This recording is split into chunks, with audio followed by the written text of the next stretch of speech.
যে কাসনাবিল বাকর, গরুর লেজের মতো যে চাবুকের কথা বলা হচ্ছে, এটার দ্বারা বলা হচ্ছে একটা দাপট, একটা ক্ষমতা।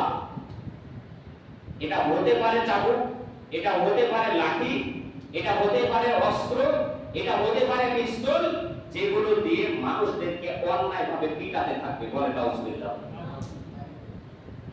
এটা এরকম হতে পারে যে আমরা যদি একটু দৃষ্টির ভাবে দিই, তাহলে দেখা যাবে যে অনেক শিক্ষা প্রতিষ্ঠানে শিক্ষার্থীরা দেখা যাচ্ছে যে এক গ্রুপের শিক্ষার্থী আর এক গ্রুপকে পিটানোর জন্য তারা বিভিন্ন ধরনের অস্ত্র ব্যবহার করে থাকে। কথা বলেন ঠিক কিনা? হতে পারে এই অস্ত্রের কথাই নবী করিম সাল্লাল্লাহু আলাইহি ওয়াসাল্লাম বলেছেন। তারা কি হকি স্টিক নিয়ে, বিভিন্ন ধরনের লাঠি দিয়ে, বিভিন্ন ধরনের অস্ত্র নিয়ে একে অপরকে কি করছে? আঘাত করছে।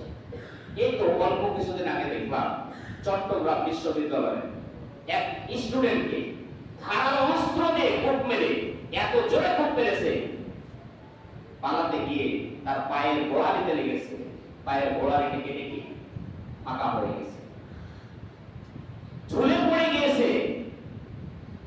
কত ভয়ঙ্কর অবস্থা! একজন শিক্ষার্থী আর একজন শিক্ষার্থীকে হত্যা করতে তারা দ্বিধাবোধ করছে না। পিতামাতা তাদেরকে পাঠিয়েছে শিক্ষা অর্জন করার জন্য। শিক্ষিত হয়ে দেশের জন্য কল্যাণ করবে, এটাই পিতামাতার উদ্দেশ্য। এই উদ্দেশ্যে তাদেরকে বিভিন্ন শিক্ষা প্রতিষ্ঠানে পাঠাচ্ছে।